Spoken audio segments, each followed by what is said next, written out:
Ronaldo হলেন আমাদের কাছে সেই হ্যামিলিয়নের বাঁশিওয়ালা।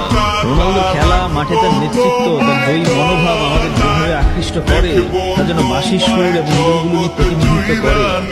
বলা হয়ে থাকে যারা শৈশবে একটা লাঠি দিয়ে টায়ার চালিয়েছে, যারা ঘুড়ির পিছনে ছোটাছুটি করেছে, কিংবা বিকেলে সবার আগে মাঠে গিয়েছে, তাদের শৈশব রঙিন ছিল।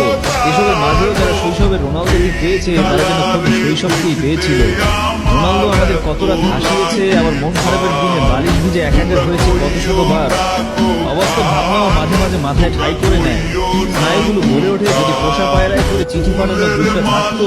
যদি সত্যিই পোষা পায়রাকে দিয়ে রোনালদোর কাছে একটা চিঠি পাঠানো যেত, তাহলে হয়তো রোনালদোর কাছে একটা চিঠি যেত, যে চিঠিতে লেখা থাকতো, নাতিশীতোষ্ণ ঋতুর দেশে তোমার একজন ভক্ত থাকে, যার কাছে তোমার গোল জীবনে প্রথমবার আকাশে রংধনু দেখার মতন আনন্দ দেয়।